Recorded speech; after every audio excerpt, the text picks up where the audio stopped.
to know everything. Who and the what and the where, I need everything. Trust me, I hear what you're saying, but act like it's new what you're telling me. Hello, and welcome to the latest episode of State of the Pels. I'm your host, Chrissy Smith. I'm happy to be here with you today. Let's get into the latest and greatest news on the New Orleans Pelicans. The season is over. If you're not happy about that, I don't know what to tell you. That's been a long 82 games. That's been quite a season with a lot of losses, and it's been stressful, and I think we're all pretty glad to put this season to rest. We saw some good things, we saw a lot of bad things, and I, like usual, am hopeful for what's to come with this Pelican squad. Fingers crossed that the changes get made that need to be made, because there's a lot of talent on this team. There's a lot of individual talent on this team. There's not enough talent on this team, though, to compete against the top teams in the NBA, even the average teams in the NBA, because if it would have been at least average enough, then the Pelicans would have been in the play-in to try to get themselves into the playoffs. Said they're not. When you have 82 games in a season and you finish with less than 30, that is not a successful season. I don't think anybody would say this was a successful season, but it wasn't even an average season. It was below average. There's a lot going on. You've got a coach change smack right in the beginning of the season. Not fun. You don't have your starting point guard for almost the entire season due to an injury from last season. Not fun. But the good news is you had a lot of help. You got to see Zion Williamson play an entire season of basketball. That was beautiful. That guy is just so explosive. He's so good with his left hand. He has the potential to be one of the best players in the league if he will do a little bit to develop his game. Just a little. It's not even something that he doesn't know how to do. Just take a mid-range jumper 4 or 5 times a game. Shoot a three-pointer 1 or 2 times a game. You already know how to do this. You already know how to shoot. You know how to knock these down. You're too nervous to do it for some reason in a game. Just start doing it. It's not going to take any extra effort. And you know why? Because they give you all the room in the world for it. They give you all the room in the world to take a jumper at the free throw line. Doesn't take that much. You're wide open at the three-point line anytime you want it in a game. Go ahead. Just take the shot. You're wide open. They don't expect you to shoot because you never shoot from there. So develop your game. Just do what they're giving you. Do what the defense is giving you. It's giving you room. And then you know what you do? After, I don't know, a dozen games of you actually doing this on a regular basis, and the defense says, all right, he's hit a few shots. We have to come out and respect him. Oh my gosh, guess what you do then? You just head fake and you go left every single time. Then you're right back to your comfort zone of what you want to do. Why can't you just do this little thing that you're already good at doing and just add it to your game? It would change everything. Zion has to do this if he wants to help his team be successful. If he's not going to do it, trade him. I believe he likes this team. He likes his teammates. He likes New Orleans. I believe it. But I was just telling my daughter and her friend today that the best things in life are the hardest to come by. Zion's got the money. He's making the money.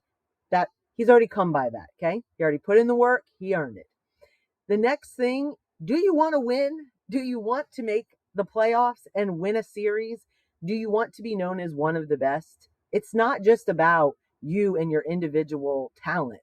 This team, do you want this? If you do, you have got to do a little something extra, which is take a mid-range shot 4 or 5 times a game.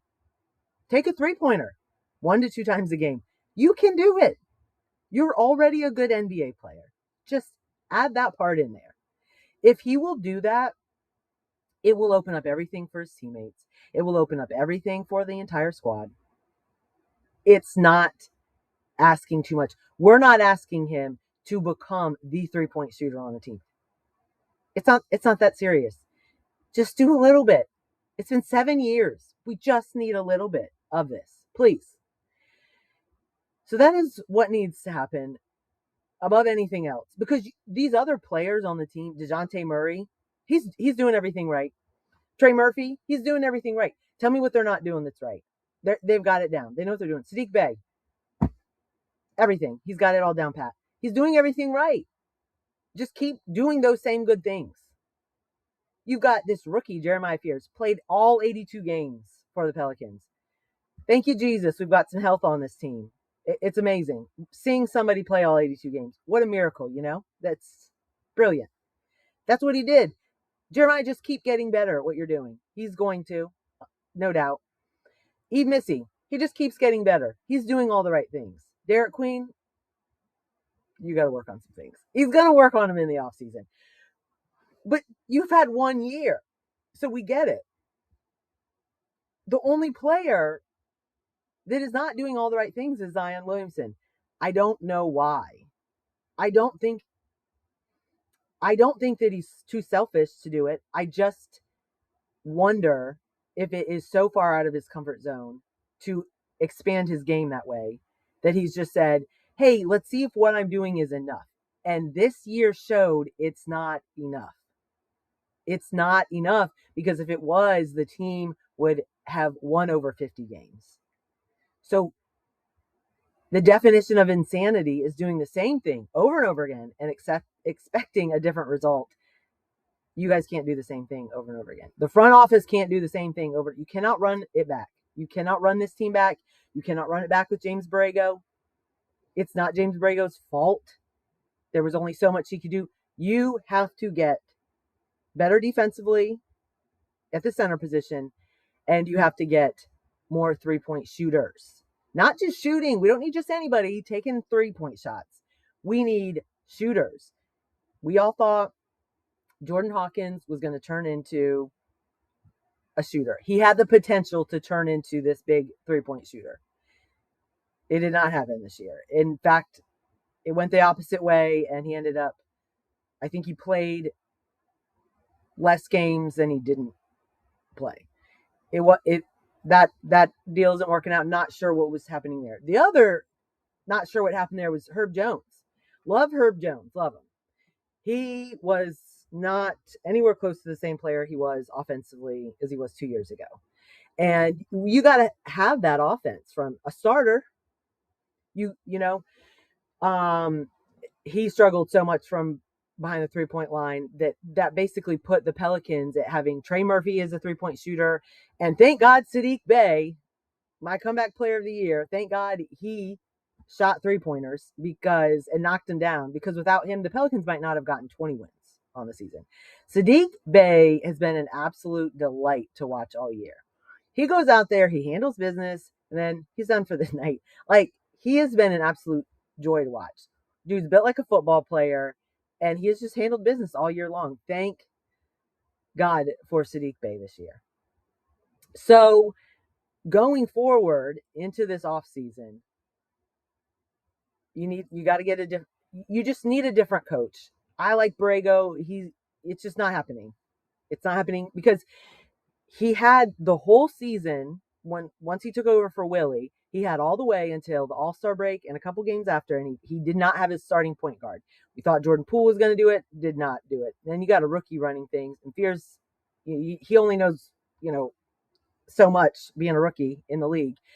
And so you're not a winning team at all. Then Murray comes back, and you go 10-5 out of the All-Star break, and you've got a starting point guard.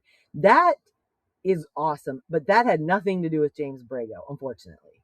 That was, you have a legit NBA starting point guard coming back, and he's on the court running things for you. And Murray was fired up. He was like, let's go. Let's run it. Let's get some wins. Let's kind of get some of this dust off. He was ready to rock and roll, and he did just that. And things were really exciting for a little while. You literally thought, oh my gosh, this team, we're not out of it. We might get into the play-in spot. That didn't happen. But at least it was fun. But that wasn't a James Borrego has turned this around type of deal. Borrego did do a lot of good things this year. He changed up the starting lineup. And that was kind of brave to do some of that. He took Zion out of the lineup. He was shaking things up to see what do we need to do to make it work. But he couldn't make it work with the pieces that are there. So the team doing better in the second half of the season really wasn't a coaching decision. It was really just you got a starting point guard, which is obviously it's much needed, So Borrego's a nice guy, but you're going to need a new head coach, and then there are some other pieces you're going to need to bring in. If you're going to keep Zion around, which the reports are saying that's what they're going to try to do. If you're keeping Zion around, you must force him to develop his game, which it's a development that he already knows how to do. When I think of like guys need to develop their game, it's a new learned skill, maybe that they don't know. Like you need a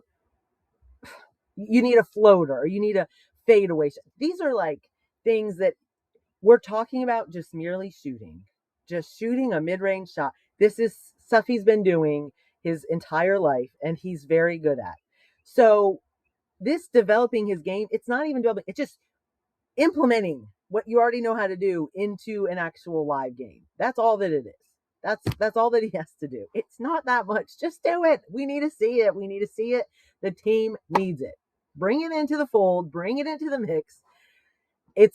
It will change things for the team. Anyway, this is a hill I'm going to die on, though, is Zion needs to do that. And if he won't do it this year, if he will not commit to doing that going into next season, then it's time to trade him. Because, once again, the definition of insanity. Do we want to run this back? I do not. I don't want to watch another 82 games like this. I don't. So we'll see. We'll see where they go with it. What do they do from a coaching perspective? Who did they trade to get the pieces that they're missing? Should be a good off season. Should, hopefully, if they do what's needed, we should have a lot of hope and a lot of things to look forward to in the next season. I know we felt like that going into the 2025-2026 season because we were like, oh, we've got a healthy team. Zion's looking unbelievable. And then it couldn't come together. It just couldn't come together. Couple bright spots, though. Obviously, we just talked about Saddiq Bey. This man has been just a superstar on this team. If he doesn't win comeback player of the year, and if you didn't know, he missed the year previous because of an ACL injury. So tore his ACL, and there were not high expectations for what is he going to come back and be, because that's not an easy thing to come back from.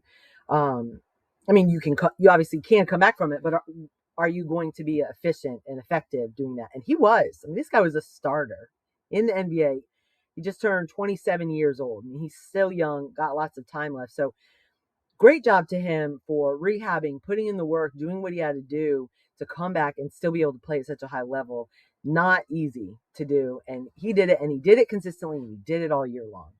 So very happy for Saddiq Bey and the year that he had. Another very bright spot on this team was Jeremiah Fears. I mean, he started out so hot and so on fire, and you're thinking, this guy might win Rookie of the Year. Now, we know he's not going to win Rookie of the Year, but he did finish in the top 5 in rookies in the NBA. That's huge. That's huge for Pelicans and fans to be able to see a guy like that and to feel a lot of hope. Also, he played in 82 games all year. So playing in every single game this season, not only was it just great from a health perspective, but the experience he was able to get by playing minutes in every single game this year, that is going to help him so much going into the offseason and the work that undoubtedly he will put in. And then as he goes into his sophomore year, I mean, look at the progress that was made from Missy from his rookie year to this last year as his second year. Fantastic job. I mean, he really, you just saw a lot of improvement. He still has a ways to go, but you got these guys that are so young, and same thing with Jeremiah Fears. Like, he's 19, like you should be able to play in all 82 games. And it was nice to see that. That also takes a level of passion for the game and to say, I'm playing in all 82 games. Like, I'm available. Availability is so important in the league. We see it all the time. We've experienced it in all of the injuries that we've gone through the last several seasons. So it's been just a delight to see this young man out there every single game and putting up the numbers he has. And I think the experience that he had all year long. You really saw it in those last 10 to 12 games that he had. I mean, he had that 40-point game. He really started shooting the ball well from the 3-point line, which was, what everyone criticized him for coming out of college. Like, why did we take him so high? He's not a good 3-point shooter. Well, he ended up shooting over 40% in his last 10 to 15 games of the season. So I'll take that all day long, please. I mean, we could have had that all season long. We would have gotten a few more wins. So his experience that he gained, in those 70 games that he had played in the whole season really helped him. You saw some things clicking for him those last 10 to 12 games of the year, which is why his numbers were so big. So that's really, really encouraging to see. Something to look for sure is going to be Derek Queen, and what kind of improvement does he make? How much does he work on his game and what he needs? He can move his feet defensively. That's great. We need that. He needs to be quicker. He needs to he needs to get a little quicker, and offensively he needs to work on some things, but there is obviously a lot of potential there, and that's what the Pelicans saw. Hopefully they saw huge potential, because you don't have a first round draft pick now, and time will only tell if that was a good or bad decision. I think most people don't feel like it's a good decision at this point. But what is Derek Queen in the offseason? Prove everybody wrong and show them. Because when you're that age and you have access to these trainers and these coaches and the facilities and everything that you have, man, all you have to do is hoop. That's all you have to do.